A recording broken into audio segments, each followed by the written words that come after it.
demonstrate a little bit of what family worship can look like. By the way, that's also a fun thing you can do together when you guys get together as families in your church and Christians, other Christians, when they come over to your house.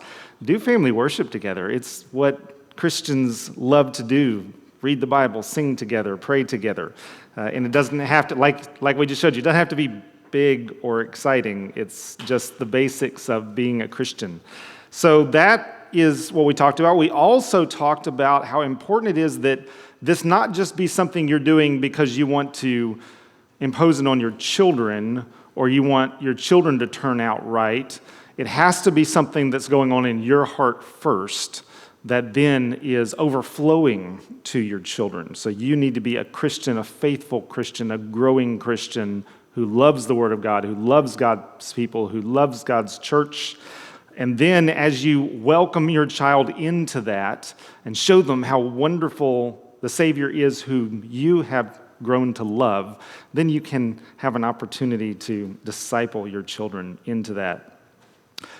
Today we're going to do 3 sessions, not 2 extended sessions, but what the idea is today is, especially as we're talking about teenagers, raising teenagers, there are some practices that my wife and I discussed as we talked about how we have dealt with the raising of our children, and especially the raising of our teenagers. Because what happens as you parent is that there is almost a constant barrage, is what it feels like. You're being attacked by opportunities, by questions, by challenges. Your children have friends, and their friends are doing this. You have other families that you know, families at church or others in your extended family or others that you know that are doing certain activities or pursuing certain goals with their children. And so you're suddenly handed this barrage of all these things that you could do, and in the moment it feels like you must do. And so how do you approach the question of what do we do as a family and what do we pursue? What do I push my children to pursue? And then you also have a constant barrage of my child's growing. They are becoming more independent. They're wanting to do their own thing. Sometimes there's conflict between my child and myself. Maybe there's disrespect. Maybe there's arguments and yelling and screaming, and we're in the midst of this, and what do I do? So what I'm going to try and hand you today is some practices. I call them discipleship practices, but they're ideas for handling these sorts of situations so you don't get in the midst of them and then just not know what to do. So what are the questions you can ask? How can you think about how we're going to deal with these challenges of parenting? So the first one we're going to talk about today is a call to disciple for faithfulness. Disciple for faithfulness. That's our first practice we're going to do. And it is the question of what are your goals when you're parenting, when you're discipling? Are you discipling for today, or are you discipling for the end? What is the end in mind for you when you're answering these questions? Because if you're discipling for today, then there's challenges for today and there's things that seem attractive for today, but in 5 years, when your child's 5 years older, the things that you're choosing right now may have been off track. And if you really had been thinking about the end, you wouldn't have made those choices. You would have made different ones. So what is the end goal of your parenting? Okay, so I'm going to ask you some questions first. These are not necessarily the things that you believe, but they can be. What are some common goals that you know parents have for their children? These can be good goals or things that maybe you're not as sure about, but you know these are the goals that people have for their children. What do people typically want for their children? A career, hopefully a good career that maybe provides some money. So good career. What else are some goals for your that people have for their children?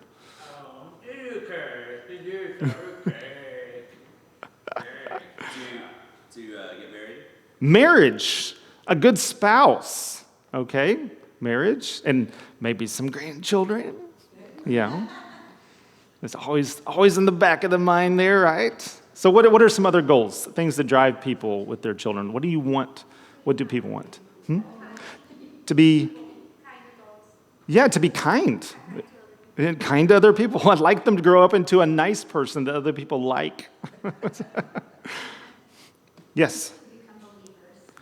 To become believers. If you're a Christian, that should be right up front. A goal. I want my children to become believers. Obedience. When I hear coworkers and stuff, they always say, I just want my kids to be happy. Yeah, I just want my kids to be happy. That's a very common one. What about sports? Anybody think maybe wants their kid to be a sports star?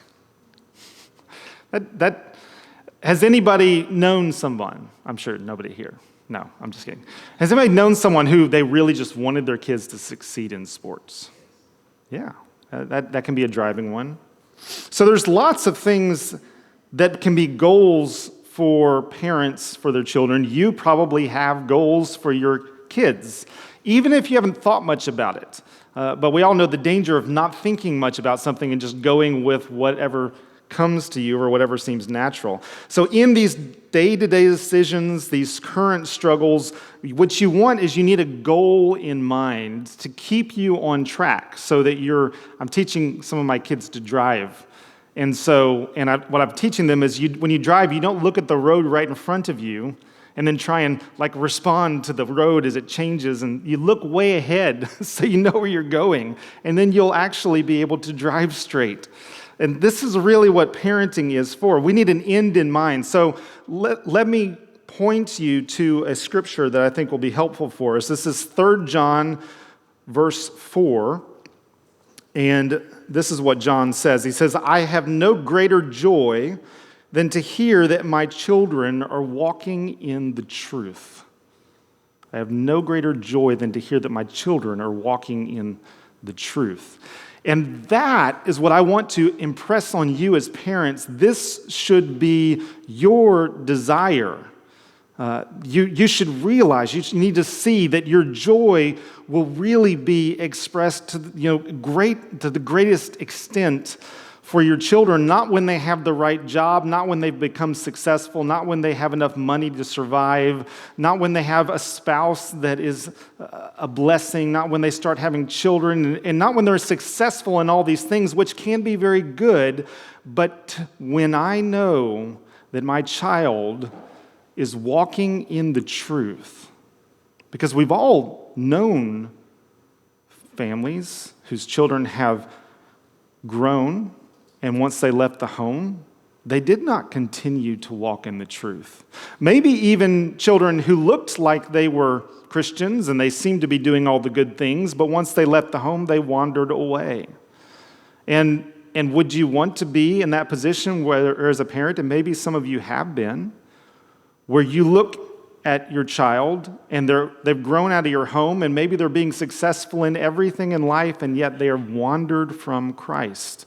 Then that's not a success. That actually will wound you in your heart, in the deepest part of your heart, if they're not following in the truth. So that needs to be your goal. So what I want to kind of hold up as a word, if you want a name for this goal, let's hold up this word, faithfulness.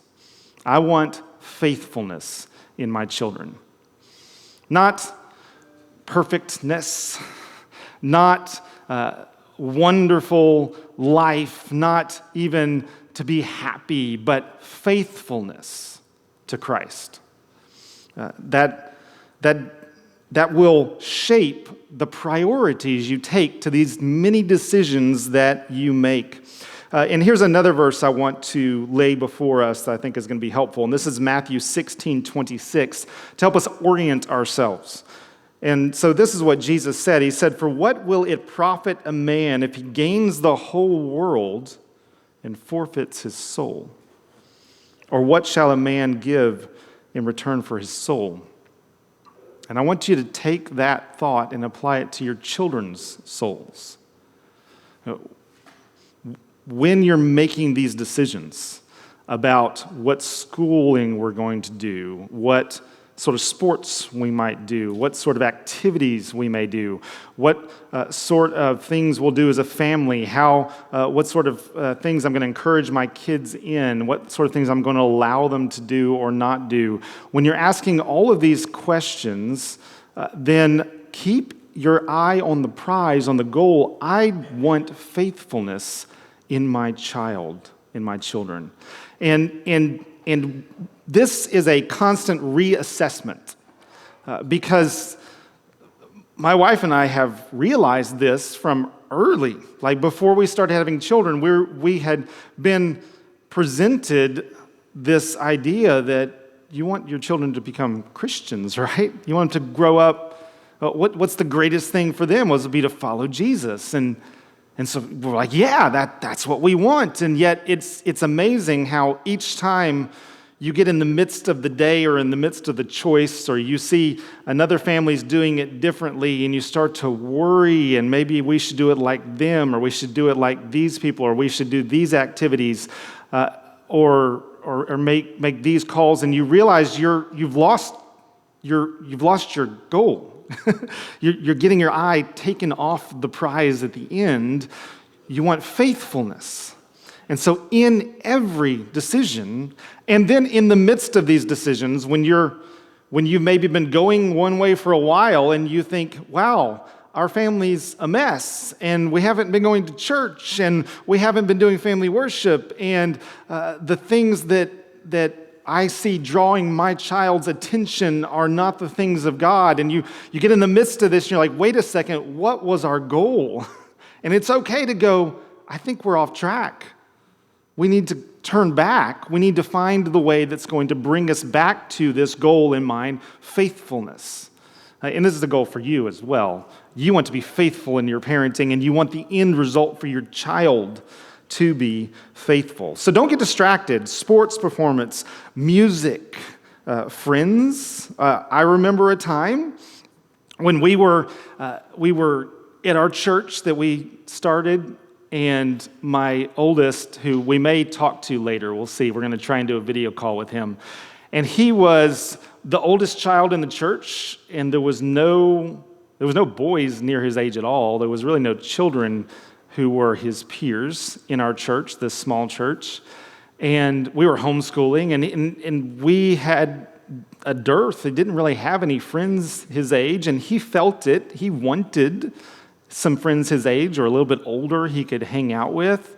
And we were feeling the weight of this, and we started thinking, do we need to do something different? Do we need to put our kids in school just so he'll have friends? And some people who know us go, you were thinking that? I was like, no, we were thinking that. This was a strong impulse on us that we wanted him to be happy, and we were worried about what these life choices we'd made were going to end up leading him toward or making him resentful. And so we had to keep coming back to what is our goal for our child. And we wanted faithfulness. And so it's not that we didn't keep those things in mind and look for opportunities for him to have friends his age or a little older, but we faithfully followed God in the things he had called us to. We held those up to our son, Aiden, as these are the things that we are valuing. This is why we had discussions. We had tearful discussions about what he was not having and missing. And then down the road, it was interesting. God brought not people his age, it was people older than him. We had some very faithful college students who came to our church. I don't know why they came to our church. There was no college ministry, and there was nothing to offer anything, but they came anyway. And he became friends with these older, mature, godly college students and grew up into that sort of maturity. So we saw him gain from us being faithful even when we saw that we were losing a lot and he was losing a lot, and we weren't sure what the end was going to be like, but we knew where our goal was. And really, I look back and I'm delighted at what God has provided for him and done in him, even though we weren't in an ideal situation and we couldn't provide everything we wanted to, but we tried to provide the things that were important. and keep faithfulness in mind. Something that sometimes drives us is what others think about us. Have you ever considered changing your parenting because of what others might think? My wife and I are the first ones to raise our hands. Maybe you guys don't, but I would assume that at least is in the back of your mind. Different people are affected to different degrees by what other people think. But you can't let what other people, even well-meaning people, even family members, extended family, or even people at church who maybe see the choices you've made and they're just a little different, a little unusual for them, and they think maybe you should go this way. You can listen to counsel, but keep your eye on the goal. And if others are counseling you and you're feeling the pull from peer pressure to do something different with your family, and yet you reassess and you reconsider and you're like, wait, but no, faithfulness, and I think the things we're choosing are headed toward faithfulness, then keep to the path and not get pulled off by what others think. There's a verse that Paul gives us in Galatians which describes the way he thought, and I think it needs to describe the way we think as parents. Galatians 1:10, For am I now seeking the approval of man, or of God? Or am I trying to please man? If I were still trying to please man, I would not be a servant of Christ. So don't let man-pleasing or peer pressure, or even the loving concern of extended family who don't know why you're pursuing the things that you are with your children because they haven't quite understood. We've had that with our family, and many of our family who questioned some of our initial decisions now are on board 100% because they've seen why we do it. They've seen that it is toward faithfulness, and then they've seen the results in our children. So don't let even well-meaning peer pressure pull you from your goal, which is faithfulness in your children. So consider your decisions, your plans, what's driving those plans. Always be aggressive about your own. I'm losing a word. What it is you're really, the reasons you're making the decisions you are. And I'll think of the word. Convictions. Yeah, sometimes we will decide to go one way and we'll put a good face on it, but really our reason is not as godly as we make it out to be, I guess. And so always be aggressive about considering your own heart. So in all of this, as we're talking about and considering the things that are going to lead toward faithfulness, we do need to keep in mind that you can't make your children Christian. You can call them to the gospel.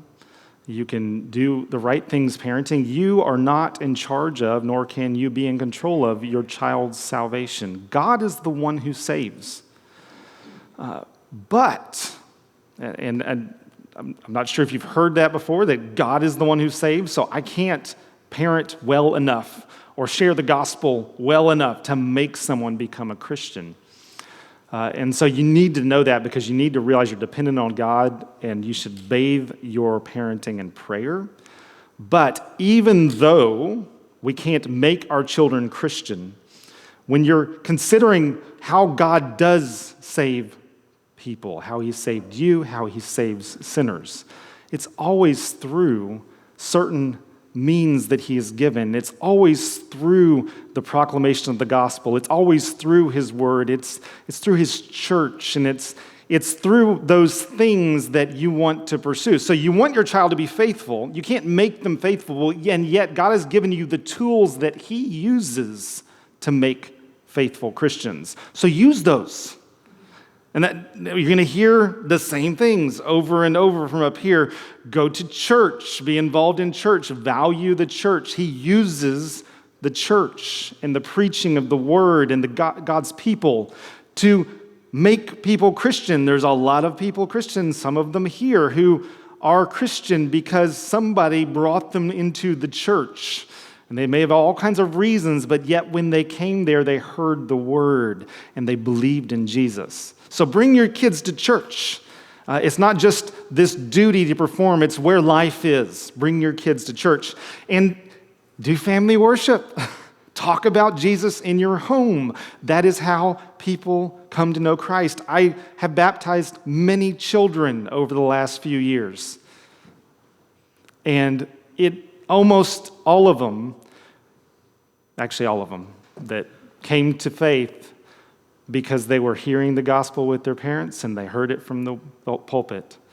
And often what happened was they would have a discussion in family worship, and then a little while later they would come to their parents about something they had heard in the sermon that really convicted them. And their parents continued to teach them about Jesus, and they believed.